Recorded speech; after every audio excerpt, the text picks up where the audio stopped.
What's up? Happy Friday. Hope you guys are having a wicked day.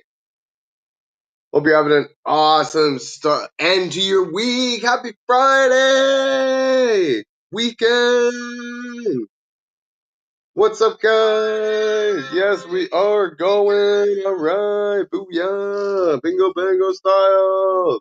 Hope you guys are having a wicked day. Hope you're having an awesome week, ready for the weekend, rocking out, boom, boom, boom, boom. Let's do it. Streaming, fantasy football, let's do it. Hope you guys, I hope you guys didn't have Trey Benson last night. Man, I did. 2 separate leagues like a dummy. Fucking, oh, man. The one league is actually a, whatchamacallit. It's a guillotine league. And fucking, I'm only 150 back. Fuck, that's nothing. Need my guys to fucking go though. Projections that don't make sense. So we are rocking. I guess we'll get into that. Yeah, the one league is fucking whatchamacallit? Guillotine league. So the lowest score is fucking eliminated. That's not very good. Fuck. That's okay.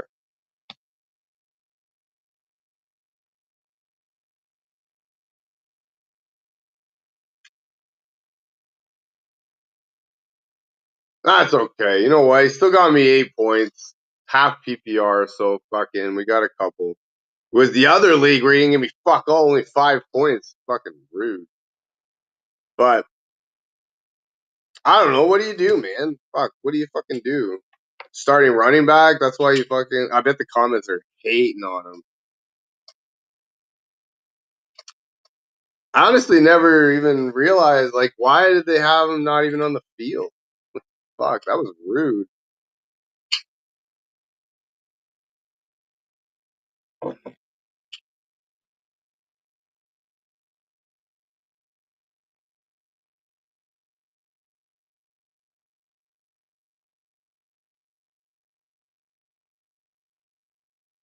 Sea chickens. Oh, there it is, babe.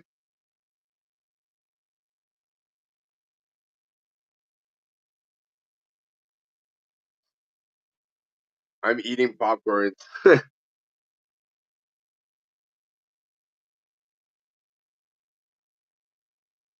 Trade away Pittman for Dobbins? That's all right. Benson for London? Oh.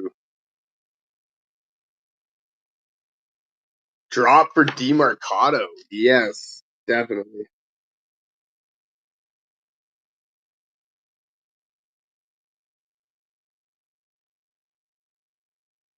Fumble recovery points?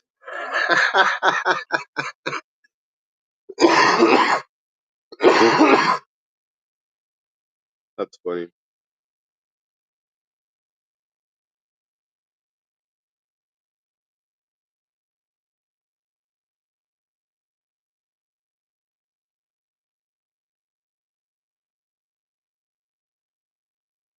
To be fair, I won the.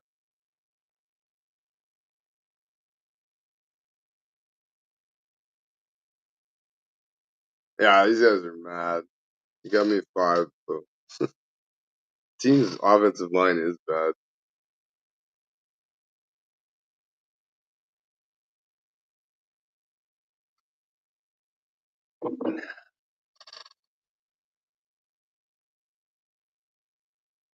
Damn, that's rude. Yeah, he didn't even really get 8 carries. Fuck. Five catches.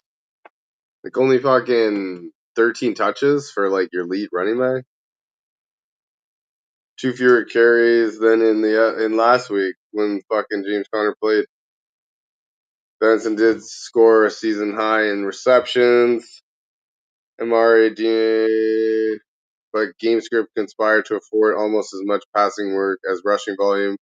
Benson should have a better opportunity to handle a large worker load against Week 5 against an ineffective Titans defense. Yeah.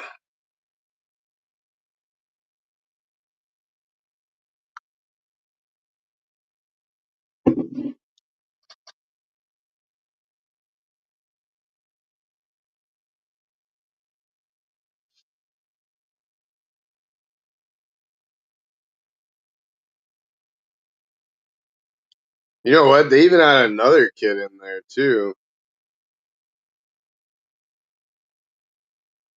like Murray or Carter something. Fuck. What do we know, man? What do we know at all? Like for real? I don't know. What do we know? I don't know. Fuck all. 5.4 in this league. What do you do? How do you get fucking 4 points? Actually, maybe if um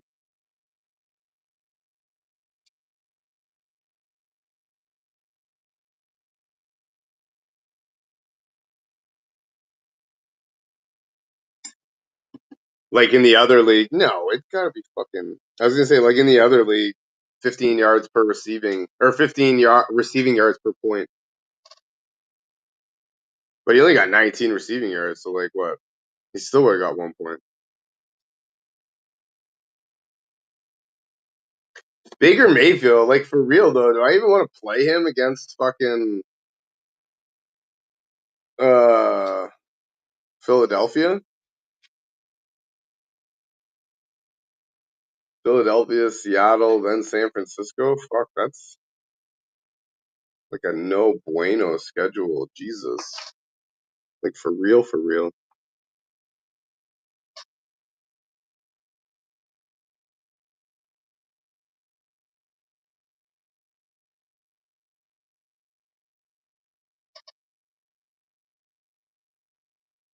Yeah, I'd be interested too. It's Caleb or Baker.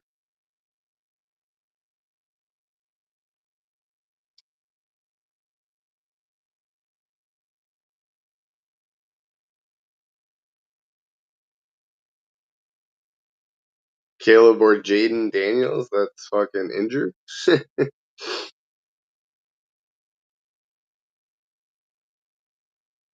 Caleb's put up some good numbers, but he did play Dallas last week. Dallas, what, they stink, I guess?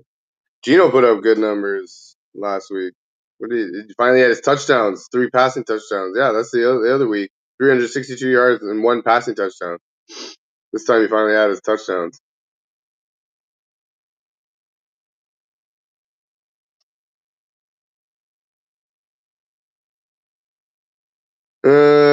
Smith will try to guide his team back into the win column against an injury-ravaged Bears defense.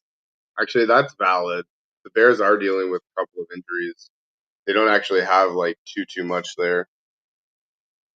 Gino might be a good one. I got a couple of articles we're gonna go over, and we're gonna.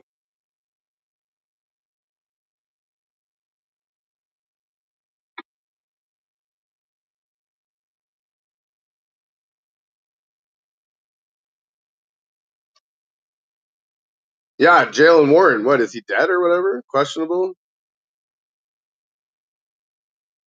Another limited practice on Friday with the Steelers. This was today at 1 o'clock.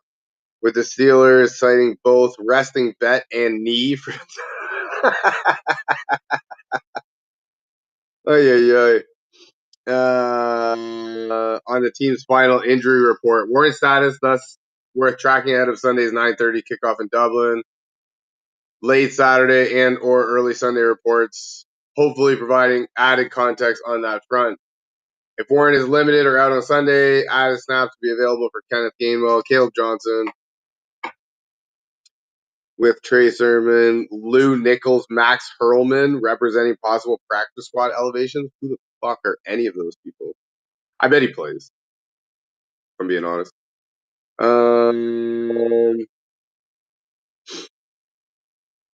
This guy Washington again. Do we play him Monday night?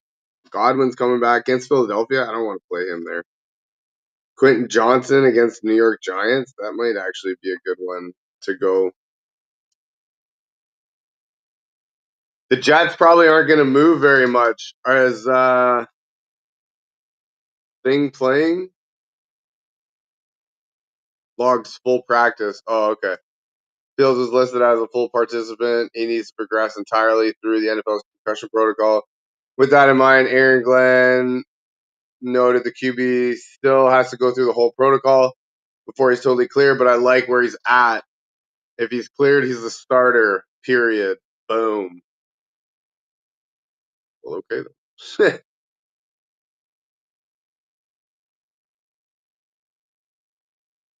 Man, I can't believe in a fucking keeper league I was able to get Puka Nakua. That was fucking amazing.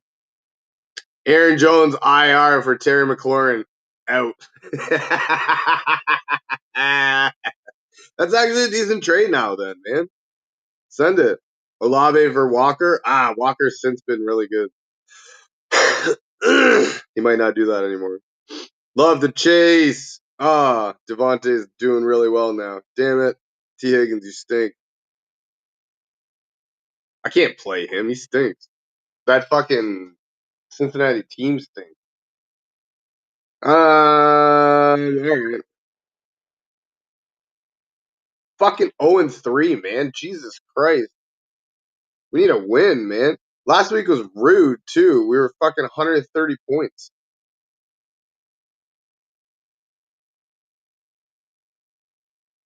Literally one other team would have beat me. Every other team would have fucking lost. Jesus. Fuck off. Fuck off.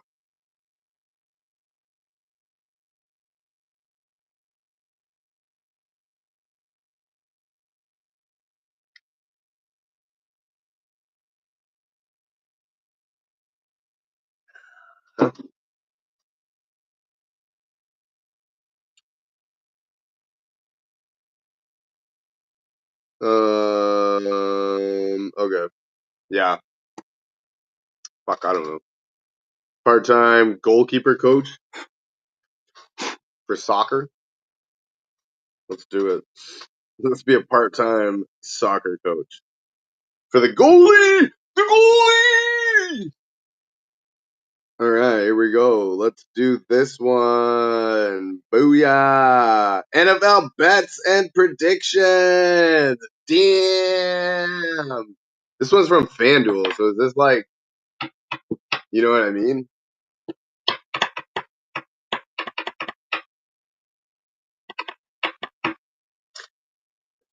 Buccaneers plus 3.5? No way. No matter the personnel, Baker Mayfield has gotten the job done in the past 2 years. I like the Bucs getting 3.5 at home against the Eagles. Damn. Oh shit. All right, I gotta get on that. Last year the Bucs played weeks 8, 9, and 10 with both Evans and Godwin's out. Mayfield still average something good. I don't know. His top pass catchers were Cade Otton, Rashad White, Sterling Shepard, Jalen McMillian. Oh yeah, Jalen McMillian got hurt. Sounds like Mayfield will have Godwin and stud left tackle Tristan Wirfs, in addition to upgrades via Emeka Egbuka, Bucky Irving.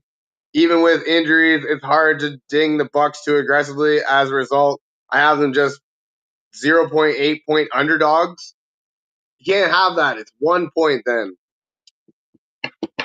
Good value on the money line as well as 158. Damn.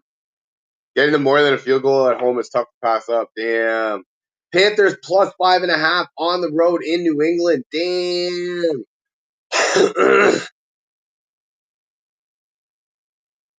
I don't think they should be catching 5.5 against the non-elite New England Patriots team. Damn.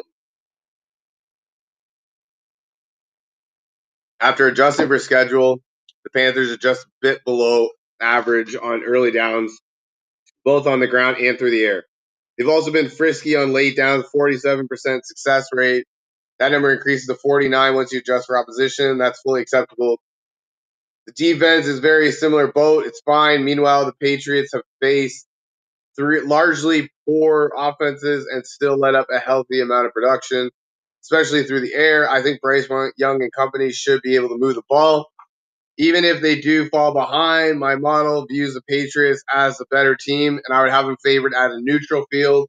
When you put this in Foxborough, I get a spread of 2.2 points. That gives me plenty of value on 5.5, similar to the Bucks. Makes the money line enticing.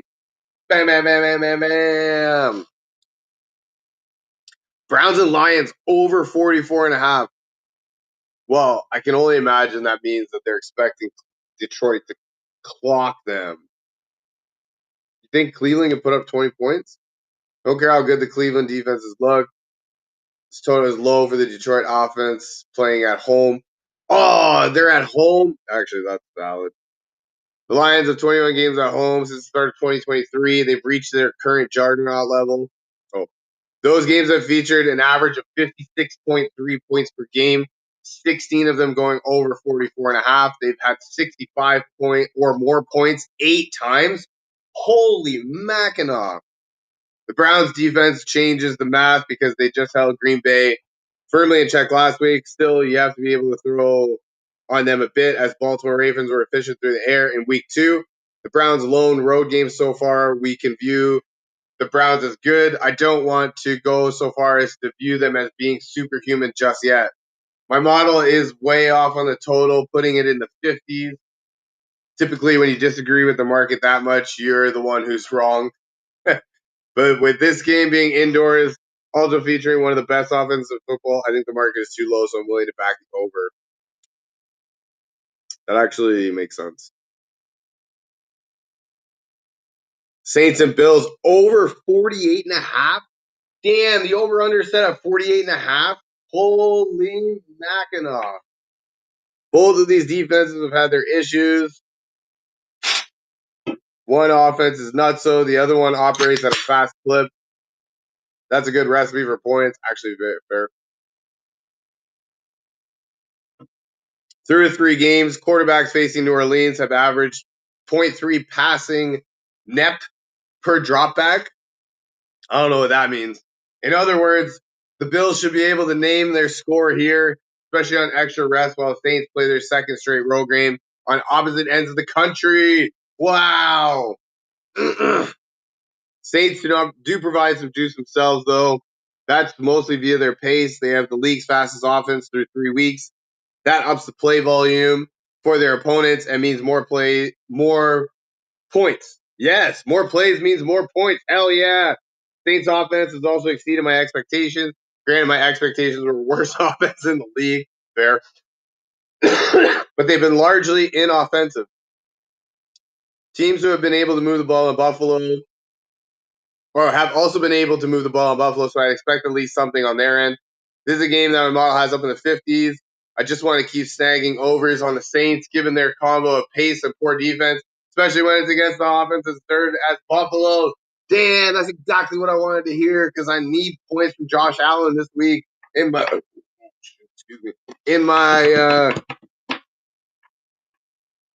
my guillotine league. I have Josh Allen as my quarterback, and I need him to go nuts, make up for Trey Benson's not dud, but like, you know. Sweet best bets are over. Everything. Browns and Lions over 44.5. I actually like that one because friggin' but fuck, man. Last time I liked it, we sucked. Oh no, we suck again.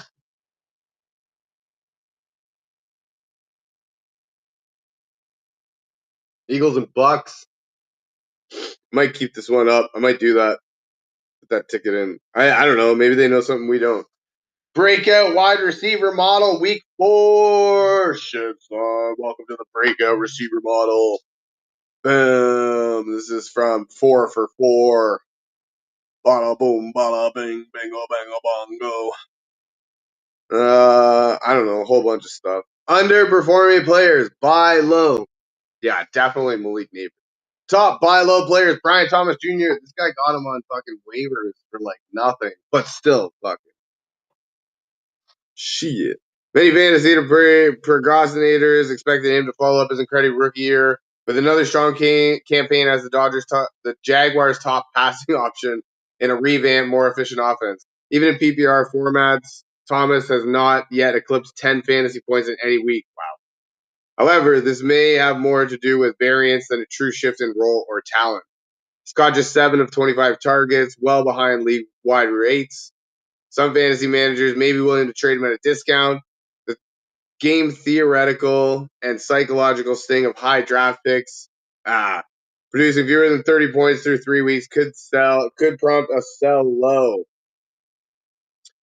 We anticipate the trend will back toward form and reassert himself as one of the league's elite at the position over time. Jerry Jeudy. It's hard to deny that Jerry Jeudy is the most talented pass catcher on the Browns roster. Still, his performance is disappointed through 3 weeks, including one catch outing in Week 3 against the Packers. Preseason concerns about Browns receivers were largely tied to potential volatility in a passing volume stemming from uncertainty at quarterback. With Flacco named the starter, arguably the best case outcome for some receivers, Jeudy should benefit from a stable role as the top option as the offense settles. Shit. Xavier Legette they've got from Carolina.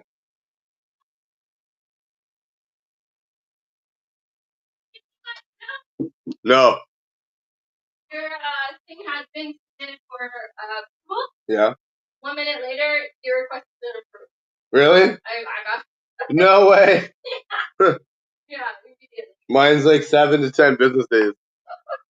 That's funny. Mine said the same, but I got it right away. Oh, okay. I never looked. I never noticed actually. I was like, wait, why I said the same thing, but I didn't even like think about it. Wow, no.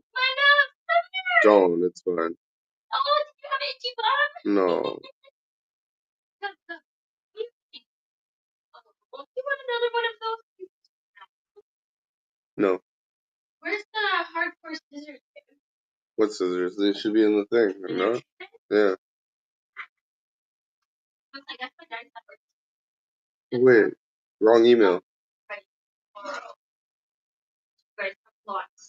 No, I just got one. Yeah. Rude. Should I reply back? Wow. Be like, hi. What? I thought you were strong. These are. I thought you were tough. I thought you go to the gym. Yeah, you try. Let me see. Let's sleep on the camera. Yeah.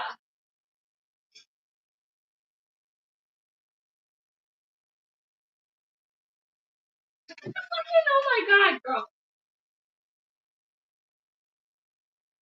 No, it's not gonna cut them. Whoa! Daddy Jenny, look at people!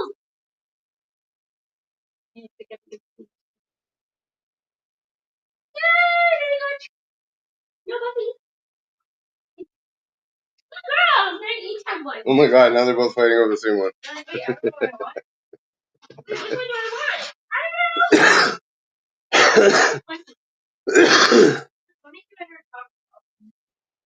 Mm-hmm. Overperforming players. Trey Tucker, yeah, fuck. Yeah, no shit. Oh, yeah, that probably be better. Okay. Alright. Well, girl, very good job today. Top sell high Michael Pittman? Actually, that's valid.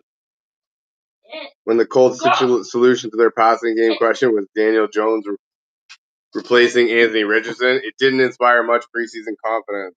Dina's good at just sitting. Bucky just keeps talking away. Oh, yeah? I don't notice that. What? Honestly, I feel like it depends on the treat. Yeah, they're both like that. Instead, Daniel Jones has flipped the script and led the Colts to 3-0 start. Strong early season output. He has sustained his own fantasy value and supported that of his receivers. That said, while Michael Pittman has started hot, the breakout model indicates he significantly outperformed expectations. Given Pittman's history of high output, bless you. What drink?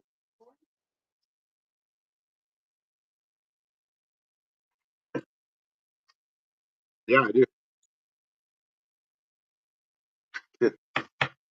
Andrew, what's up? Yo, fellow Andrew from YouTube. What's going on? Thank you very much for the question. Trade Bijan Olave for Lad, Jamar Chase, and DeAndre Swift.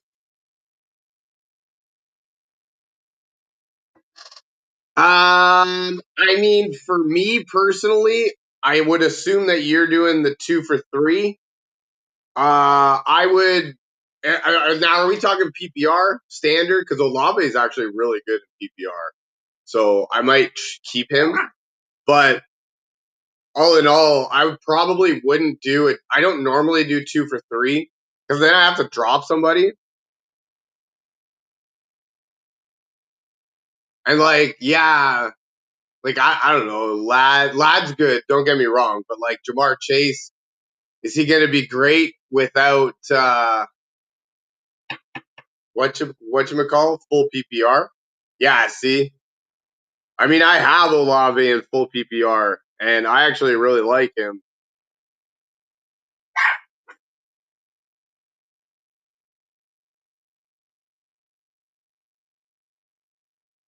Like 11, 15 points, and he doesn't even have a touchdown, right? He's getting the targets 13, 10, 14. I probably wouldn't do that. So, like, in full PPR, I think you got to keep Olave. Like, he doesn't get any yards. Oh my God, 54, 54, 57 yards. That's hilarious. But the catches are there. Because for whatever reason, this New Orleans offense, I was just reading something. They play at the fastest pace. So that could be something. That's good for points always, right? And then to me, having to drop someone, yeah, I don't even know. Like, for example, all things being equal in this league, I don't even know who I would like drop in order to accommodate the third guy, which in this case would be DeAndre Swift. Because Bijan's going to be wicked.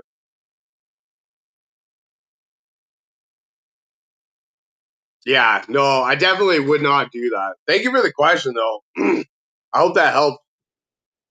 I don't know. I don't know if it's gonna be like if I'm right or not. Who knows, right? Nobody ever knows. But that's what I would think. I would not do that. I don't like dropping players to freaking accommodate a trade. Like, why not ask for something to just make it a 3 for 3? Like, I gotta drop somebody anyway. Just fucking take them. I don't know. Damn, new subscriber. Thank you very much. I appreciate you. Wow, you're wicked. Andrew's helping out each other. Bum bum, love you. But yeah, honestly, see, I don't even really think that he like made too much thought into that trade either. Because like Bijan's gonna be wicked. I don't even know if Jamar is gonna be a thing anymore. What, Chicago's good all of a sudden? Like, come on, get out of here. Since when? They do got that coordinator as their head coach from Detroit, so that's gonna be good for them. Don't get me wrong.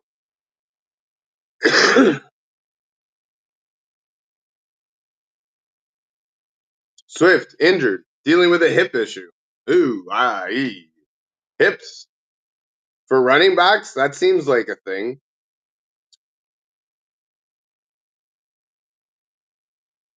Maintain his activity level from Wednesday as he deals with a hip injury.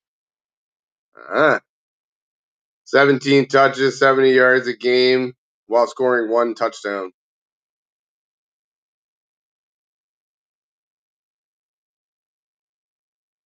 Yeah, I don't know, man. Do we fucking trust?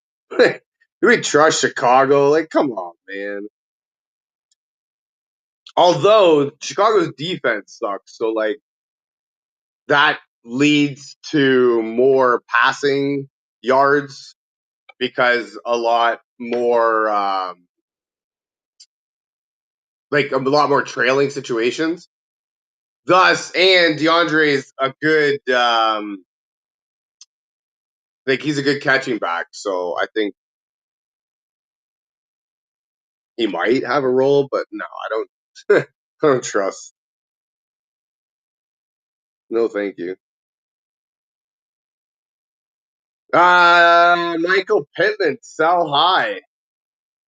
Started hot. The breakout model indicates he is significantly overperforming. Given his history of high output and favorable public sentiment around his talent and role, he may be an ideal trade piece for managers looking to capture added value via a sell high. Heyo. Jalen Waddle. Only 3 weeks. These guys are he's outperforming expectations. Fucking 3 weeks. I mean, maybe that one guy that got what 160 yards and 3 touchdowns. Okay, in one game. Okay, he outperformed expectations, but everybody else. If the team's scoring remains muted, Miami Waddle's touchdown driven upside will be harder to sustain. Sell high on Amon-Ra St. Brown. Who are you even getting for him? And also, depending on the format, I'd probably rather just keep Amon-Ra. There's no way I'm selling him. But also, like, you really have to see all these sell high guys.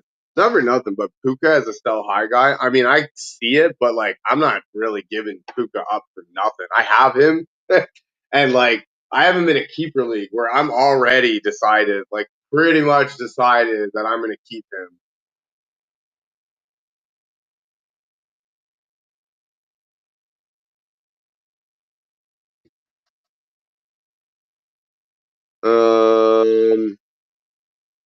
Yeah, Romo Dunze, that's fucking. He got 50 points in one game. Like, you'd have to find somebody that really thinks that that's him, or like a fucking Raiders fan.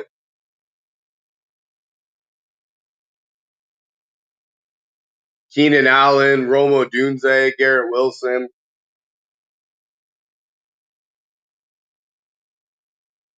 Shit.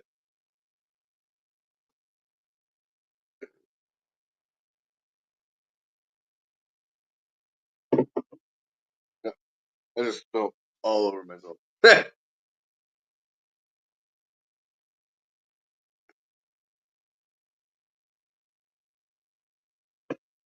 don't know. Smith and Jigba. he's he's looked for. They look for him a lot. What's his face? Um, Sam Darnold. Like he didn't have no catches. I think the thing said no catches or one catch in the first half, and then he ended up with fucking like 6 or 7 catches for like 80 yards. 9 stash candidates. Let's do it. Oh, this Ollie Gordon guy. I got him in one league. He's actually all right. He was good. He was good when he got his chance. Head coach Mike McDaniel planned to get the rookie more involved from the outset after the game, saying double down, saying that his success puts competitive pressure on Jalen Wright, which might be coach speak for that guy's not playing for a while. That's fair.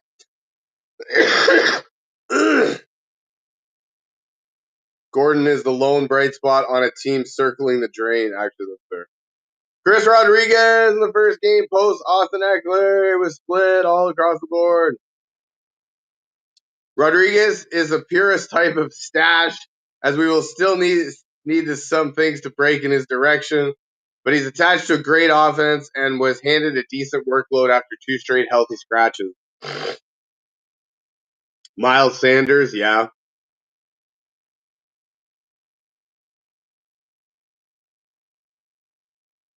With Javonte Williams' rushing share dropping from week to week, he is? Shit. And the team wanting no BART of rookie fifth rounder Jadon Blue. Miles Sanders is someone we need to keep on our radar. Through 3 games, we've seen Williams rush 68, 64, 50 last week. Sanders jumped from 18 to 45%. Will every game be a blowout loss for the Cowboys? That squeezes Sanders onto the field? No, probably not. But they've given up 92 points through 3 games with a defense that looks sorely in need of pass rushing help. Sanders is worth a deep bench spot while we see how this plays itself out. Actually, that's DJ Giddens! Jonathan Taylor continues to play God mode through the first section of 2025. Rookie DJ Giddens has solidified himself as RB2. Through 3 weeks, Taylor leads the NFL with 60 carries. This includes 2 blowout wins, which he carried the ball for combined 4 times in the fourth quarter. Though Tyler Goodson did make his season debut on Sunday, his 2 touches came with less than 5 minutes on the clock. The game, the Colts were up 41-20. There's no reason to either back cut into Taylor's workload, but Giddens looks like he is the option to lean on should JT miss. Bam, bam, bam, bam, bam, bam. Tyquan Thornton.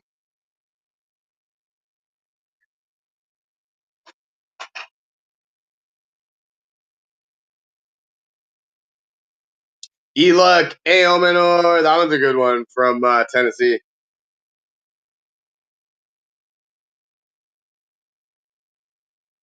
Once the passing game finds its footing, Aomenor is positioned to grow into a steady role. Jalen Coker from the Panthers. Carson Wentz, Vikings quarterback. Finally, we see him on one of these. Yo, the Smitty, Rattler, or Browning. Oh my God, that's gross. I would say Rattler. Who's Cincinnati playing? I just seen that. Are they playing like Denver? Oh, fuck. No, you don't want to play Jake Browning against Denver.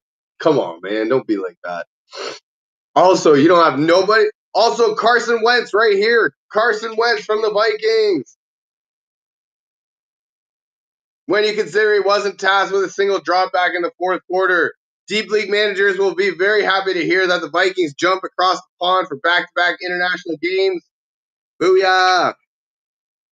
Wentz a couple more games suspended to Justin Jefferson, TJ Hawkinson, and returning Jordan Addison against a surprisingly brittle Steelers defense and a much better looking Browns unit. Booyah! Jaden Daniels is weenie. Yeah, no, I hear you.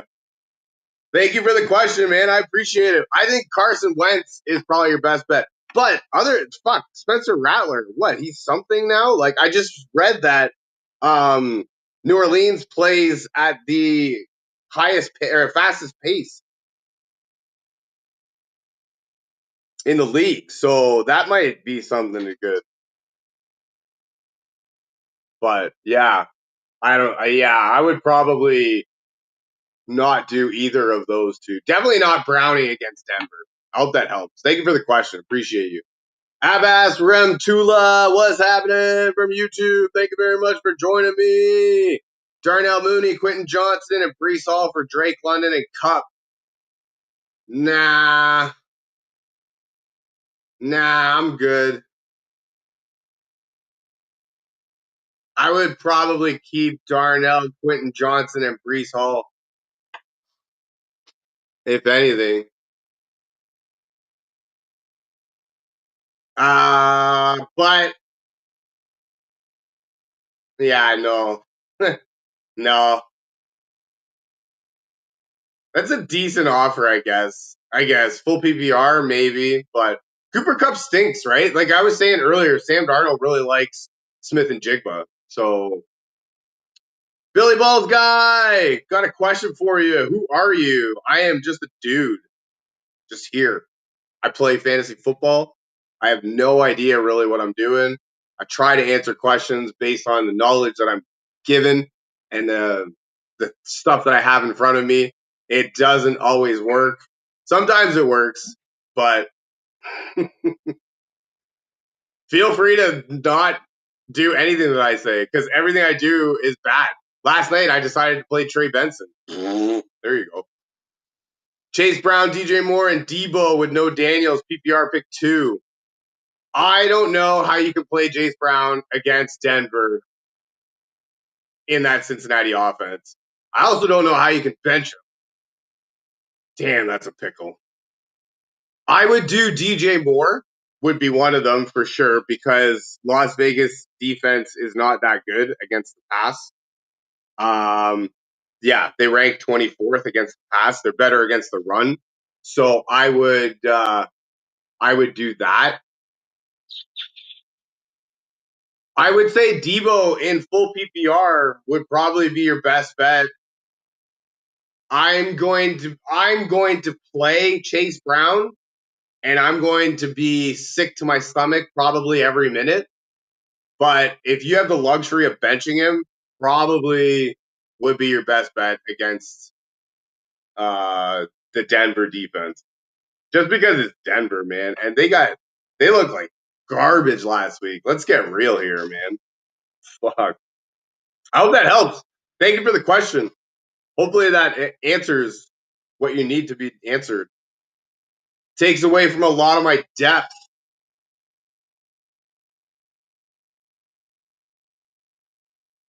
What do you mean? It seems like you're just getting rid of a running back and swapping out receivers. But I would rather have Darnell Mooney, Quentin Johnson over Drake London, and Cooper Kupp. Hell yeah. That Atlanta offense is nuts, man. I don't even know what to say about them.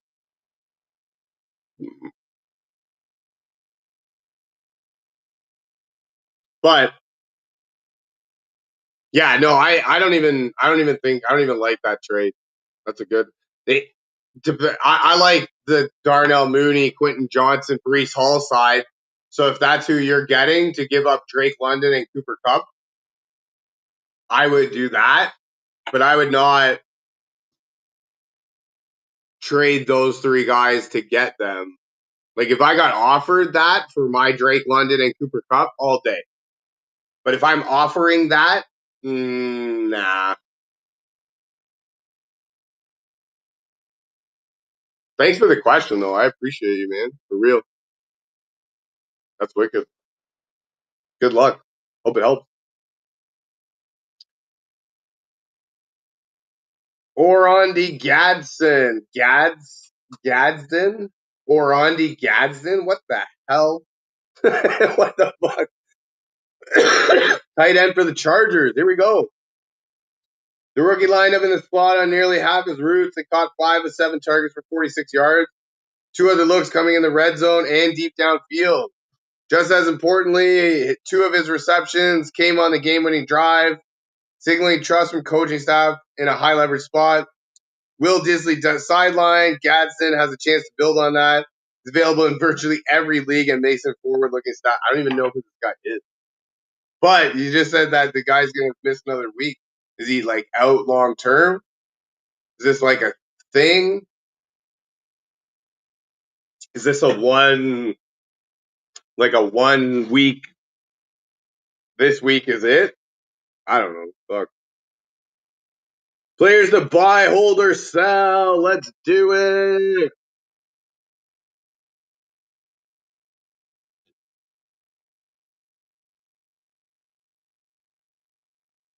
You know what? Honestly, buy Cam Scottaboo. That's probably a good idea right there.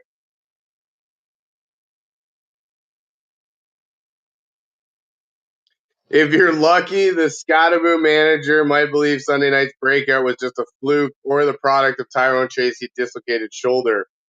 While Tracy's departure certainly helped, he had already shown that he belonged atop the depth chart. Scottaboo has missed 4 submit. You know what? He looked almost every bit like a Christian McCaffrey type. So, like, if you can get Scottaboo, I would, but I don't think you're getting him, especially in PPR. Oh, they won't give it to us. You suck. All right, where are we? Perfect. Breece Hall, Alvin Kamara among 5 running backs you should target. There you go. for the Brees Hall guy. Should target him. Crimmy from Twitch, what's happening? Thank you for joining me. Rasheed for Judkins. I love it. If you're getting Judkins, I wouldn't give up Judkins. That's the number one running back in Cleveland right now, and he looks every bit the part. I would take my chances on finding a Rasheed replacement. But you're wide receiver for running back, right? So, like, are you good on depth? Do you have the depth in running back or in either to handle it? That's your only problem right there. But yeah, I would do that if I'm giving up Rasheed for Judkins. Yeah, that's a starting running back. This is my thought. Fucking bring it. I love it. Bring it on. I love it. We're thinking together. Me and you. Let's do it. I love thinking. It never gets us anywhere, but I love thinking.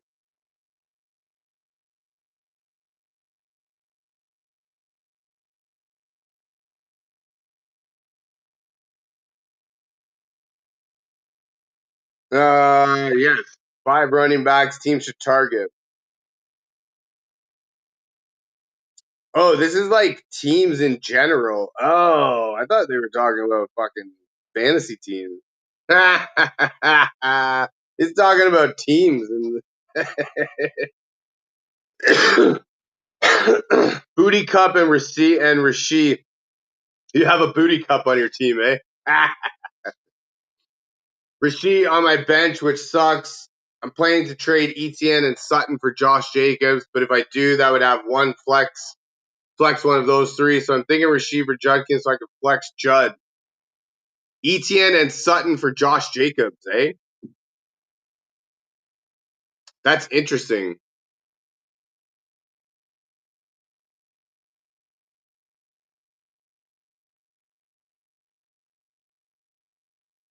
I don't know if I would do that. Like, I would definitely do Rasheed for Judkins, even with the other stuff. I might. My RBs are A-Chain, Jacob, would be our A-Chain Jacobs, G-Dub Neighbors, Flex, Judkins. Sorry, who's G-Dub?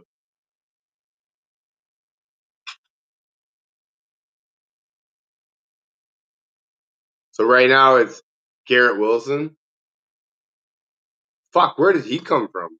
Right? Like, what the hell? Not for nothing, but like where they were drafted. If I'd have told you that G-Dub was better than Neighbors, you'd laugh at me. Like, for real. So for real though, Booty and Cup are kind of, I don't trust them at all.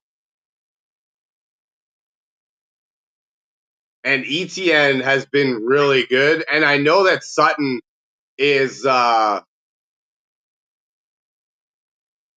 favorite target of Bo Nix. I know that they've really been doing well together.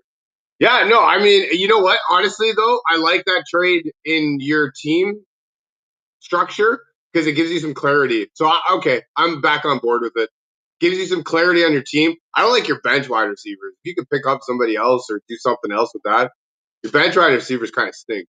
But that being said, either way, my bench is cooked. Fair, valid. Also, you've opened up a streamer. Dude will do that too. Etienne and Sutton for Jacob. If I was the Jacobs owner, I probably wouldn't do that. Like, I have Jacobs in one league. I don't think I would do that. But if you can get that done, yeah, that definitely clears up your team.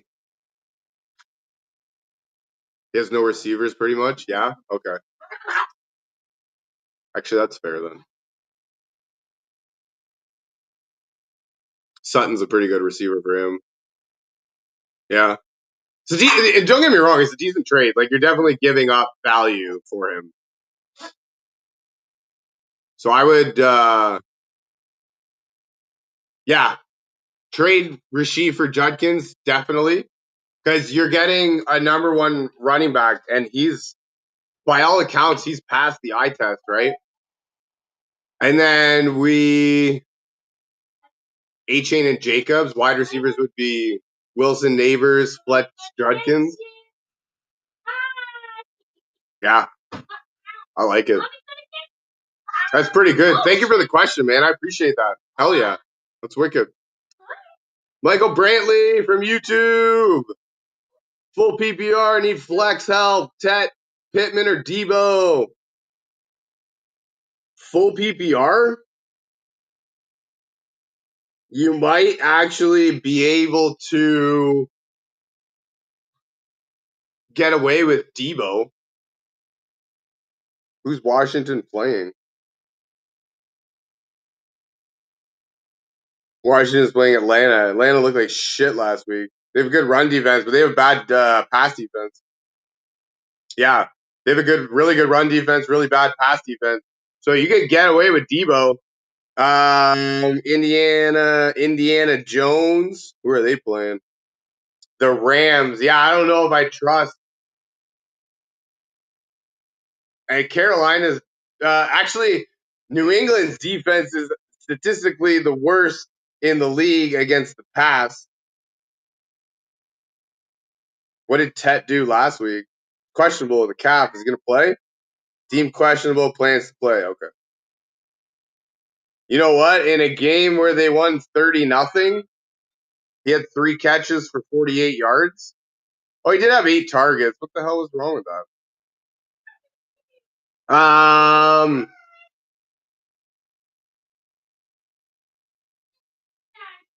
You know what? A lot of people are talking because the New England's run defense is really good.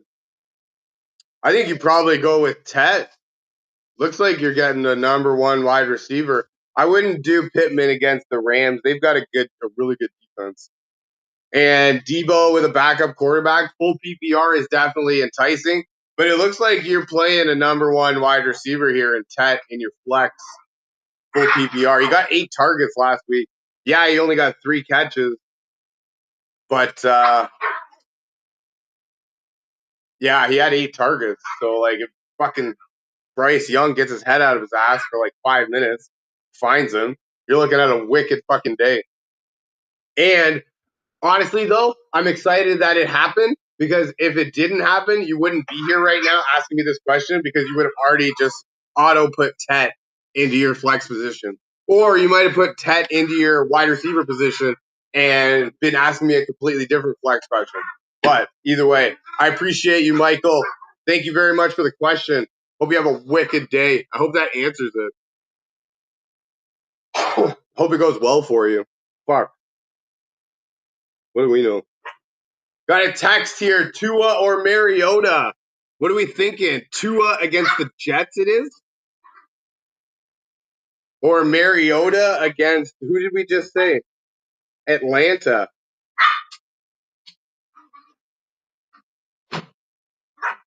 Tua or Marcus Mariota. What did he do? 15 for 21, 200 yards and a touchdown last week. Didn't really have to do much. Nice. That's fucking cool, man. That's a fucking cool. This is the Washington's rookie belt. Rookie of the week. You see that? There it is. Look at that. Fucking championship belt. Say what? Look at this thing. Looks fucking wicked. I want that. Hell yeah.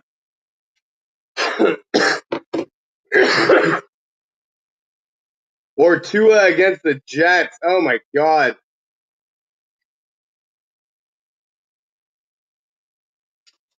Oh, gross. Thanks, man. Fuck. Oh, that's oh, fucking dog just watered all over me. Thanks. Defense. 15th in passing yards.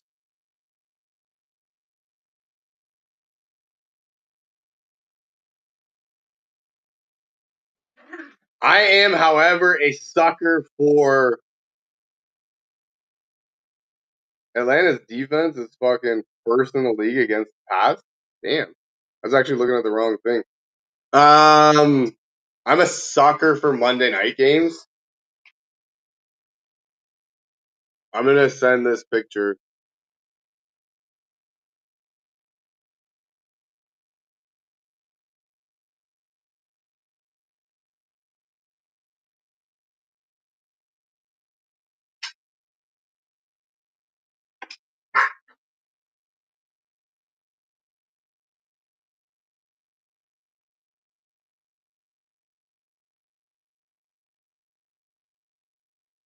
ATL defense number 1 versus the pass.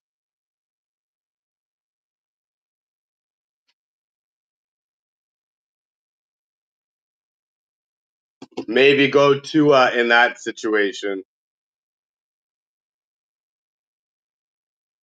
Oh, okay. So I thought this guy was talking about it in fantasy. I thought he's fucking talking about like real life.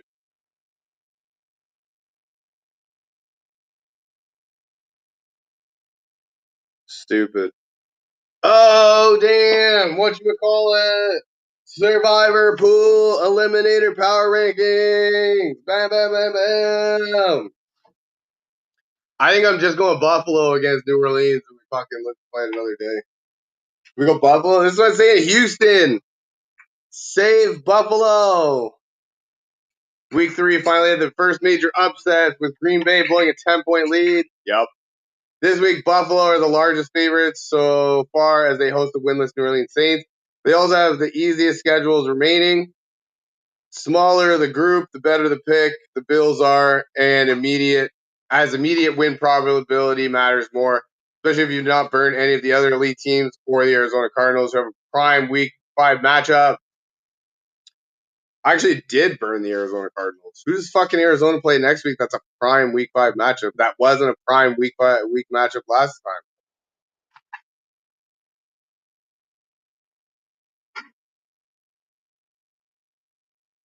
Who are we looking at?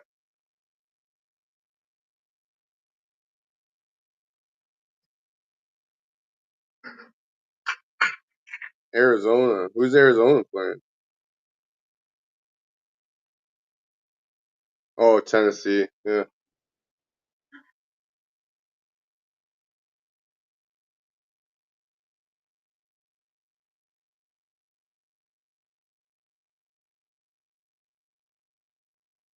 Bada boom, bada bing.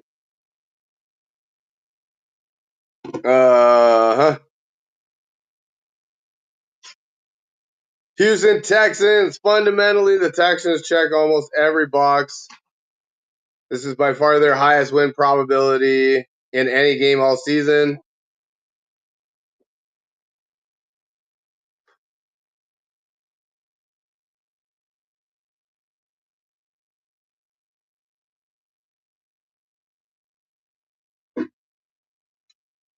Booyah.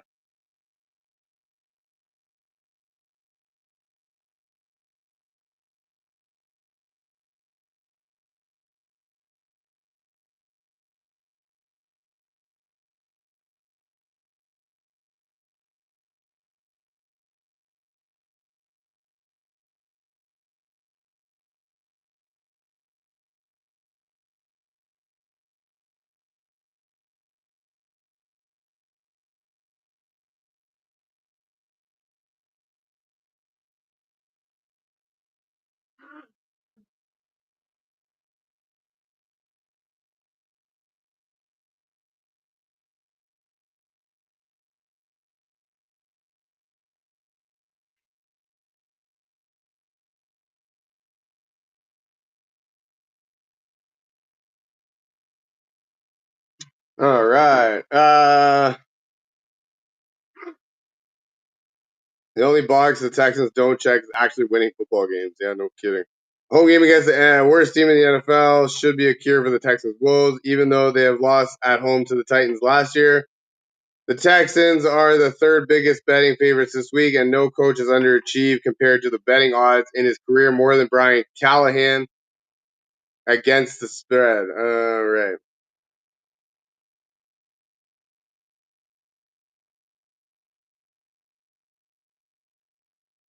Before you click the Bills, make sure you're comfortable with your pick in week 5, as next week has fewer obvious picks on paper. One great thing about saving the Bills after this week, over half the entrants will likely be no longer have them available, giving you a strong leverage down the road, but the Bills are by far the safest pick, as this is the most lopsided matchup all season. Denver Broncos. Oh, I already used Denver, actually. But, fuck, who'd have seen fucking Joe Burrow's interest in it? Yeah. Most people don't have Denver anymore. Chargers at the Giants. Actually, it's a tricky travel schedule for the Chargers. Started the year in Brazil, then played Monday night, followed by a home game against the Broncos. Now the Chargers fly across the country to face the Giants in Jackson Dart's first start. Dart creates a little more variance with the Giants, who could provide a spark in place of Russell Wilson, or could struggle like most rookies. Still, this matchup was the number 7 and number 31 teams by ESPN Analytics. So it's hard to be too negative about this pick.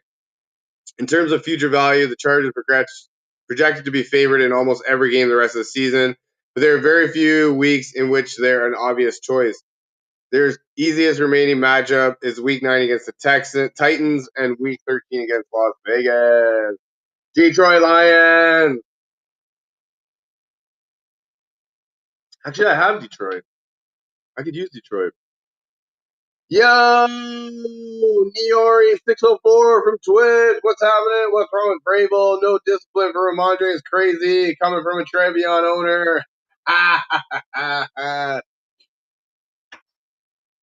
Yes, the Trevion managers always want to know why there's no accountability for Rhamondre. I understand completely.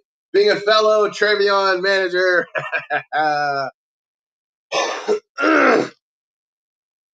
I think Vrabel is just a little caught up in his own ego and needs to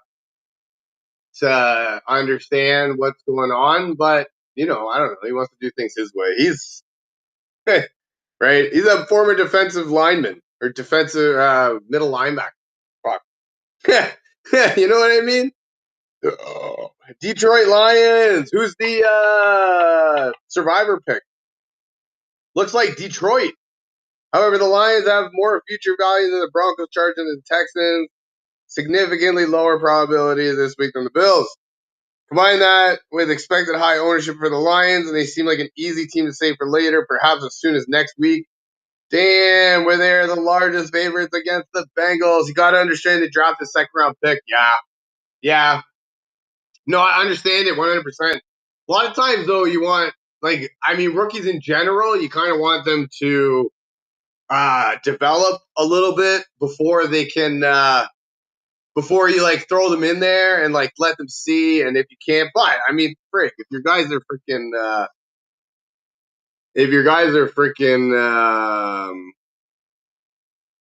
not performing in front of them, why not give them a chance? What the hell? To be fair, this week is against Carolina, so they've got the worst run defense in the league. Could be good things. I'm excited. Abbas Remtula, you're back. What's happening? Breece Hall. This guy cooked up another one. Breece Hall and Mooney plus Fab for Drake London. I like the Breece Hall, Mooney, and Fab side of that trade. I wouldn't trade that 3 for Drake London. I have Drake London in another league, and he's not. That whole Atlanta offense is fucking nuts. I don't even know what to do with any of them. What do you do with any of them? Isn't Darnell on that team, Atlanta?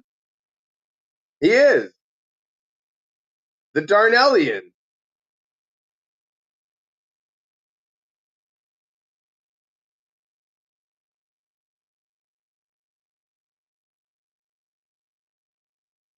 Yeah, he's on Atlanta. Yeah, I would rather the Breece Hall Mooney side, and you get some Fab to go with it. That's all right. Fuck yeah.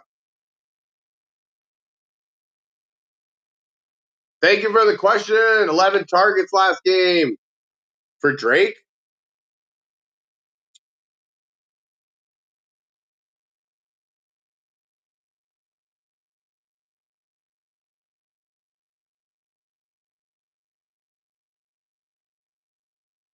Or Mooney. Drake only had 8.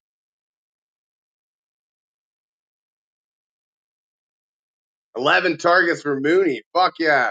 I'm the one getting London. Yeah, no,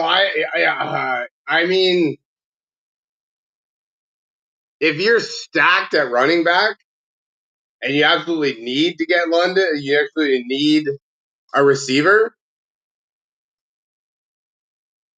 then yeah, maybe you do that. But especially if they make the trade to Kirk, like the change to Kirk Cousins.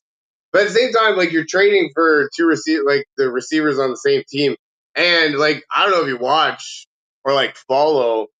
It's not like Drake is far and away the better player to Darnell Mooney, and they also like to use Mooney also. So I would be on the Brees Hall Darnell Mooney side as opposed to Drake London. Yeah, I don't know. And frig, 11 targets. Like, see what I mean though? They try and get him involved. This also sounds like you might be 1-2 or 0-3, and you're looking to make a change to try and clear up your roster a little bit. I can understand if that's what we're doing. Because yeah, that sounds like a little bit of an overreaction. I'm not really sure the point of that trade. If I'm the Drake London guy, I'm definitely accepting that. That's all I can say. Niori, we're back. Starting Texans D versus Titans or Vikings versus Steelers. I don't actually think that the Vikings are going to do what they did last week again to Pittsburgh. So I would go with the Texans D. Now, I'm also biased because in one of my leagues I have the Texans D, and I also read an article that they could be the number one defense in the league by the end of the season. So I am starting Houston. I'm not looking to change from them. So that's my thoughts on it. I'm also bitter because I got killed by Minnesota's defense last week. So like, you know.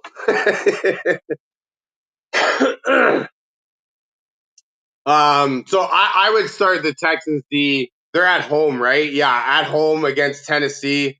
Rookie quarterback, right? No, I'm 2-1. My receivers suck. See, I actually don't think your receivers suck. Like Mooney's good.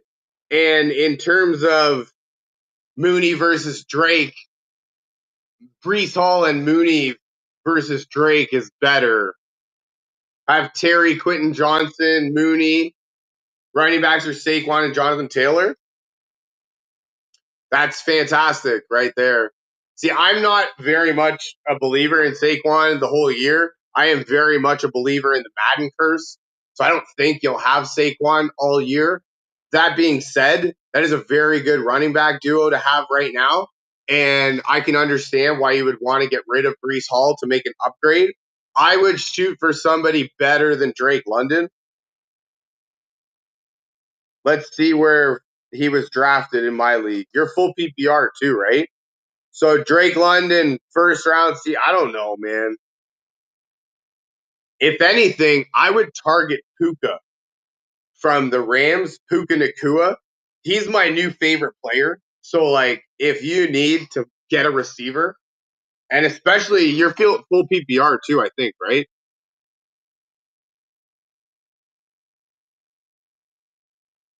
Oh, we never actually told you. Never actually told me. Oh, yeah, full PPR. Okay, perfect. Yeah, I would definitely target Puka Nakua if I could versus Drake London. Now, I'm not sure that the guy will give you Puka because he's amazing, but that would definitely be somebody that I'm going after.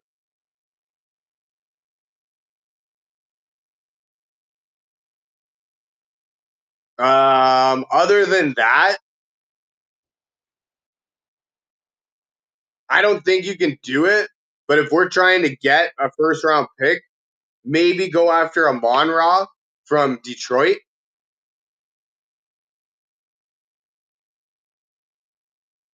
Yeah, no problem, man. I hope it works out for you. Like I really do. That's awesome. Your team is really good too. Like I can understand why you're 1-2. I hope it works out for you. Thank you for joining me. Thanks for the questions. I appreciate you. You might even be able to get Jamar Chase if you wanted him. I mean, he stinks, but like their team stinks, but that would be somebody that you could probably get. I would assume. And you might want to try and get him sooner rather than later. You know what I mean? This guy's got Jamar on the bench. Damn. #1 overall fantasy pick, and he's on the fucking bench. Shit.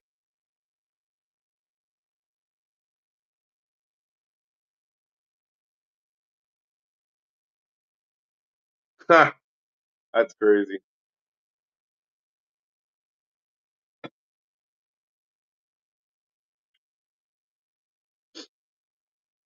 Okay. Other options. Oh my god, pick Green Bay after they just fucked everyone over.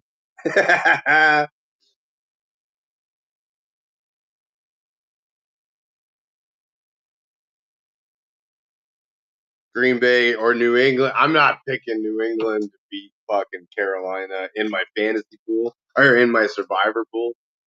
I could be talked into Houston though against Tennessee. Ah,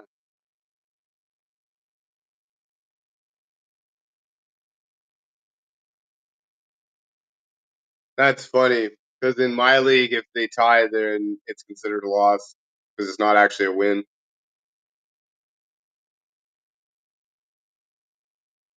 That's funny too. They say unless you have Arizona to use in week 5, when they said Arizona was the most used picked in week 2.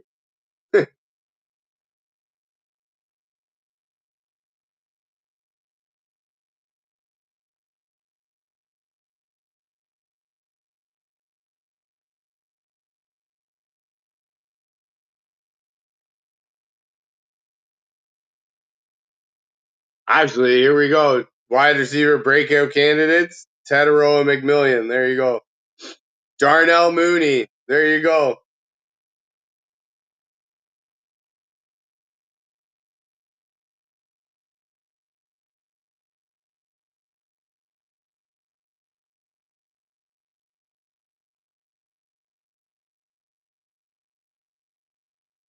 Alrighty, guys, that's gonna be it for me for today. Thank you very much for joining me. You guys are awesome. I hope you had a lot of fun. I know I did. This was wicked. You guys are awesome. Oh damn, Niori! Christian Gonzalez is back for Carolina. Hopefully he locks up Ted versus Carolina. Oh, against fucking damn. Christian Gonzalez is back? Damn. That's big. That's big. Niori 604 coming up clutch. That's huge. No way. Damn, that's crazy.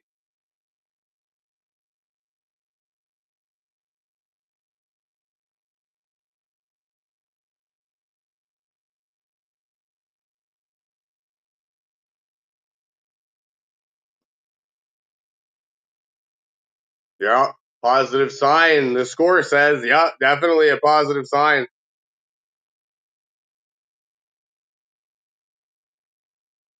Damn, that's gonna be huge. Fuck. That actually makes me see the whatchamacallit playing against Ted this week. Yeah. No, I hear it. You know what? And I just seen him as a breakout candidate because friggin' yeah, they've got a good connection, him and Bryce Young. But New England's pass defense is really good. No, they're not. They're really bad. Their running defense is second in the league. Their passing defense is 30th. So they're really, really bad. Alrighty. That's going to be it for me for today. Thank you very much for joining me. You guys are awesome. Go ahead and hit that follow button. Subscribe if you haven't. Share this with your friends. Let's make it happen. I hope you guys have a fantastic rest of your day. Good luck in all of your fantasy matchups. I'll probably be back maybe tomorrow, maybe Sunday. We'll see what happens. Hope you guys have a fantastic rest of your day and an even better weekend. Go fantasy football matchups. Hope you guys do wicked. I look very forward to seeing you again. I love you guys. Bye for now.